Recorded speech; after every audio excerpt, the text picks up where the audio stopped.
I have a problem, everybody. An ethical problem.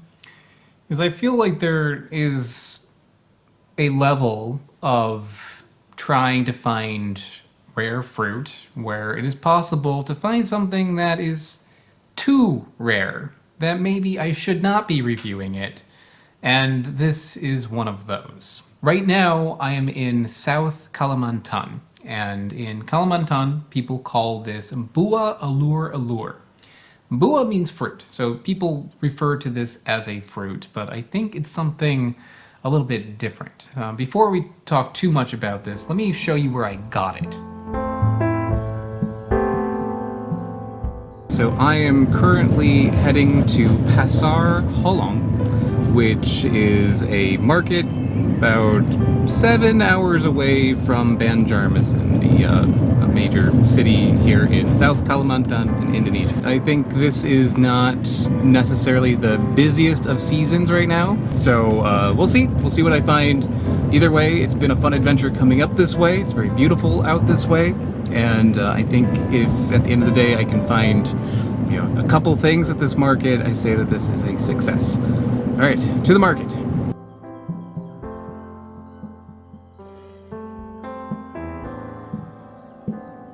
Pasar Helton is very special because this is a market where people who are living in villages in the forests throughout Kalimantan, they gather at this market to trade. So a lot of what they're selling are things that they collected in the wild in their community. This is where the Dayak people live, which is a tribal community here in Kalimantan. So I got this from a vendor, who I believe was a Dayak vendor, who collected this in the wild. There's a lady selling more cosmetic and medicinal things, and she has this. This, she says, is a kind of fruit. Ah.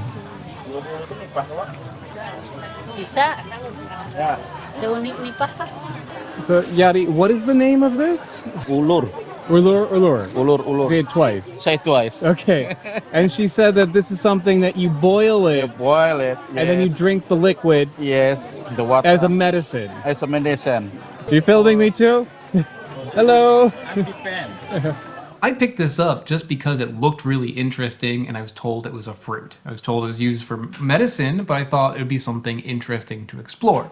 By looking up Buah Ulur Ulur, first I came across a lot of different pages that were selling this as a medicine. For those who are curious about the medicinal benefits of this, allow me to read for you somebody who is selling this on Shopee, which is like Amazon over here. It says, Buah Ulur Ulur treats bloody stools, reduces cholesterol levels in the body, destroys fat in the body, so it is very suitable for someone who is overweight or obese or may be on a diet. Cures coronary heart disease. That's useful. Cures stroke. Okay. For women, Ulur Ulur fruit has the function of tightening the female intimate organs so that the husband will feel at home and comfortable when having sex with husband and wife. This is kind of a dark topic talking about this, but that's pretty, I love how that's worded. But then I continued looking, trying to find what species this was, and I was troubled when I found out that this is rhizanthes lowii. And rhizanthes lowii is related to the Rafflesia flower, the corpse flower. So this is not a Rafflesia, it's not in that genus, but rhizanthes is in the same family. A long time ago, I went on a trek to find the Rafflesia flower, which I actually found in West Malaysia. The Rafflesia flower goes by many names, and almost all of those names sound like goth bands. Corpse flower, devil's beetlebox, stinking corpse lily, sun toadstool. Alright, that last one sounds more like a hippie band, but still, you get the idea. The association with death that this flower has to do with its reputation for smelling like and looking like rotting meat. The Rafflesia is a parasitic blossom that has no leaves and no stem. In order for it to grow, it does something that's very unique. Blue flies that are lured by the smell of rotting meat will land inside of it, pick up pollen, and then carry it to a completely unrelated plant, the tetrastigma vine. When it lands, it will start to form a very small, indistinguishable bud, which then grows bigger and bigger until it gets to like the size of like a large cabbage. And after 6 years, each petal will slowly and dramatically fall. And after it blooms, it lasts for 6 days before it dies. This also depends on the tetrastigma vine in order for it to grow. And the flower of this, although it's not as big as the Rafflesia, it's crazy looking. The description on the Wikipedia page for this species, I think, says it really well. It says that the flower looks like a big dead octopus on its head. Accurate. So this, given enough time, would have turned into that flower. It would have given off a smell of rotting corpses that would have attracted flies, and then it would continue to spread in that way. Learning about plants is the fun part. The part that's not fun is that this is in my hand right now. I was looking at a lot of different resources, and there's people going through painstaking efforts describing just the way that this is grown. There's not a lot known about it, and this is something that excites plant people. And here they are, 2 more magnificent flowers of rhizanthes lowii. How does it smell? Oh wow! That's worse than Rafflesia, easily. Gosh, what marvellous things. That's such a treat. And this is the first time I've actually seen them in flower. Oh my lord, this is one of the best days of my life. What a beautiful, beautiful plant. I shouldn't have this. I feel like this should have become a flower instead of something that I'm talking about. So ethically, I debated on whether or not I should even make a video about it because I feel like this isn't my place. I feel like this shouldn't have happened. I don't know how I feel about people in various village communities using this for medicine either. I think this is actually very important for these people, and maybe they are taking efforts not to completely exhaust the supply. I don't know. But I feel like maybe they should have it, but I shouldn't. Because I have it, I am going to do my due diligence in case this information is useful. And I'm going to cut this thing open. I am going to show the inside. I am going to have the tea. But I will do this with a very big warning. Don't buy this. Before I cut it open, just a remark on the size of this and the weight of this. It's not that heavy. It's actually imbalanced. Like the stem side is quite heavy, but this side here, I feel like this must be hollow because this is quite light on the top end there.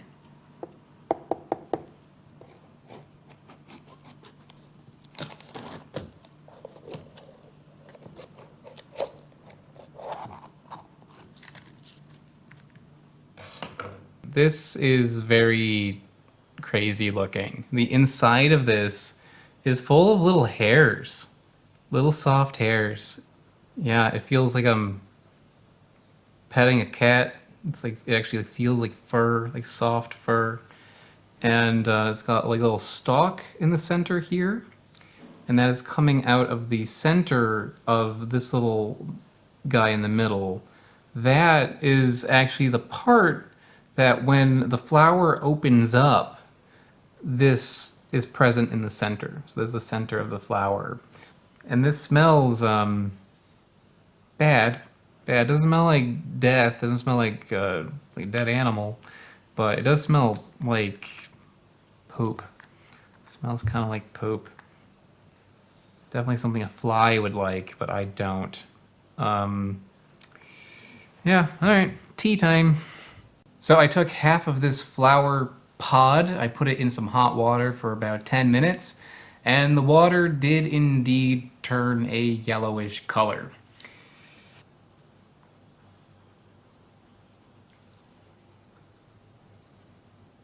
Oh, no. Oh. This smells like the zoo.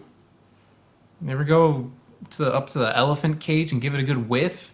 Smell like this like animal smell and poop. That's what that smells like. Oh. This is me paying for my sins of buying this thing. Ah.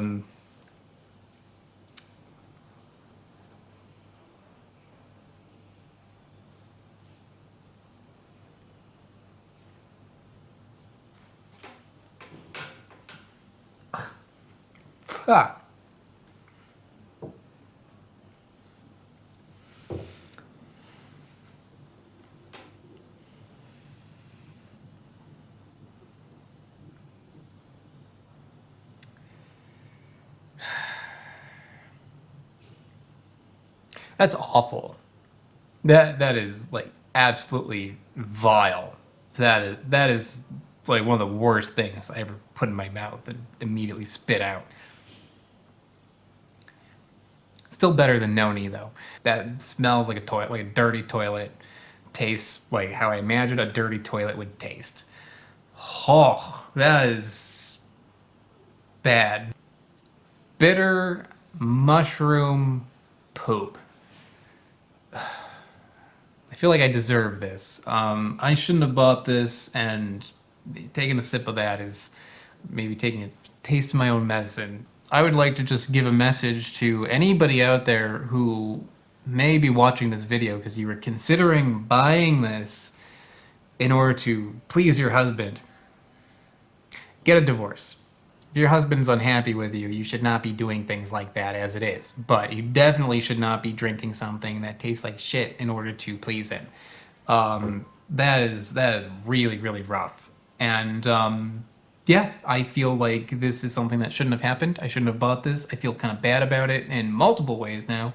But yeah, I don't really know what to think about it. I really don't know what to think. I think the question of like whether or not this should be used at all, if it should be used in a traditional small level, if it should be available as a medicine, I think that is not really something that I am qualified to talk about.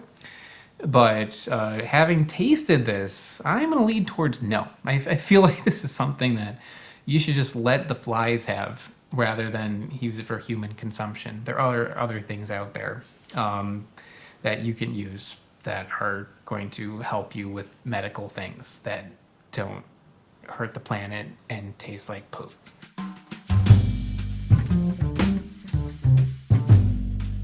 So I am back in New York City now, back home, and I've had a little bit more time to think about my experience with the Buah Ulur Ulur, the rhizanthes lowii. With this channel, like one of my big goals is to help promote plants. Encourage people to go out and try something new. That way maybe in some small way this will increase the demand for some of the harder to find plants out there. Also encourage people who grow plants to grow rare things, and then maybe some of these really rare plants out there, there'll be like one more in the ground.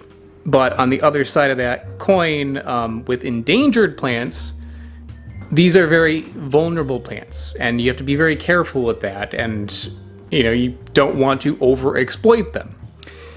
So the big question that I've been faced with is there a responsible way for me to review endangered plants, or for other people to interact with endangered plants? And I think I have my answer. Recently, after this trip to Indonesia that I had, I actually went to Brazil and I met with Helton Muniz. For those that don't know, Helton Muniz has dedicated his life to finding and preserving endangered plants. Sometimes he's finding things that have never been documented at all. He brings them back to his property where he grows them, and he tries to help propagate these plants. In Brazil, there's a lot of deforestation, a lot of plants are getting lost, and he is like directly battling this. Melanopisidium, that's this? That's the genus. Okay. But in the genus, it only has one registered species. There's only one kind that exists. but this is not it. So this is a newly discovered fruit that does not have a scientific name yet, that is newly being added to science. He shared a lot with me, but one that comes to mind is he gave me this fruit that it kind of looked like a mango. It was not a mango. And he explained that this was the only known example of this plant in the world. And there was only one ripe fruit on it. So that could very well have been the only one in the world that I was eating. I was given a chance to try this fruit as well as my friend Steven, who came with me, and also Diego, who was a friend I met in Brazil. And it was a joyous occasion. How excited are we? Fruta! I'm so excited. This is like, I think I've eaten another 20 species of fruits just now. I think so. We gave some of the seeds to Helton so he can propagate more on his farm. And Helton gave some seeds to Diego, who also has a farm in Brazil. That way he could grow it on his property as kind of like a backup in case anything happened to Helton's plant. So if one person's plant dies, you have a backup and then you give the seed back. Yeah. And grow again. If you stay with Helton, it's okay. It's my plant, but stay with Helton, with Paulo. If another collector is in Brazil. That's very smart. Yeah. It's like me, I back up all my hard drives. Yeah, for example. This is the nature version of that. Yeah. This is how you eat an endangered fruit. A way that is going to actually help it. You're going to preserve it. You're not going to kill the plant. Now, if we go back to my experience with Buah, Ulur Ulur, this is not a fruit. This is a flower bud. By cutting that flower bud, it cannot bloom. The flies cannot be attracted to that smell of meat. They cannot bring pollen to the tetrastigma vine, and another flower cannot grow. I did read one article that was interviewing one of the people who was collecting it to be sold as medicine. And he said that he'd been collecting it for years, and every year it gets harder and harder for him to find them. This is a species that is endangered. I looked it up, it is endangered, and those numbers are dwindling. Now, I am a guy from New York City. I am not in any position to tell the Dayak people what they should and should not be doing. I understand that this plant is very important to their culture, but I will give a little bit more information. I am qualified to do that. So the Rafflesia flower, not rhizanthes lowii, but Rafflesia flower, the corpse flower, this actually has a similar problem. Something that I actually forgot about, but I talked about it in my old video about the corpse flower. The Orangazali, I'm probably saying that wrong, the tribe in that area, they will take the premature buds of this flower and they'll prepare it in different types of medicine. Now, as you can imagine, this is not a good thing to do because this is an extremely vulnerable plant, so the government has taken efforts to restrict this from happening. And one of the things that my guide said that they do is they will actually pay off some of the tribes not to do it. Yeah, sorry about that music, by the way. I thought it was funny at the time. I guess it's more annoying than funny. But I think that this is maybe a good idea, not to completely eliminate the practice of collecting these buds, as it is important to this culture, but to put certain projects in place that discourages it to be collected. That is what is being done currently in Malaysia, and I think that is at least something that could at least help the situation. So yeah, I think that's about it for Buah, Ulur Ulur, the rhizanthes lowii. I learned a lot from this experience. I hope you learned a lot as well. It's still something I don't really know what to think about entirely. It's kind of a conflicting sort of thing. So if you have any strong opinions about this, put them down in the comments below. I would like to give a very big thank you to the YouTube channel Wild on Camera. Their footage of finding rhizanthes lowii and just to get their reactions of seeing this for the first time, it's such a powerful video to see that. I will put a link to their full video in the description below. Please check it out. Also, a big thank you to Helton Muniz for sharing this very rare fruit with me. I'll be posting a lot of videos from Helton's collection in the future, but here's a little taste of that. Helton does have a YouTube channel, so if you want to see more about the rare things that he's growing, I'll put a link to his videos down below. It is in Portuguese, but you can put captions on. Also, a big thank you to Steven and Diego for going with me on that adventure. And a thank you to Yadi, who went to this market with me in Indonesia and showed me around Kalimantan. Everybody's information is going to be down below. Check that out. And yeah, thank you all for watching. I'll see you next time. I would like to give a very big thank you to Lasercat. Lasercat is a super patron over on patreon.com. This is how the channel happens. This is how I get all the funding to go on all the adventures that I do, so thank you so much. Also, a big thank you to mega patrons Joseph McCorkle, Smarter Every Day, and Bill T. Thanks for watching, everybody. Bye-bye.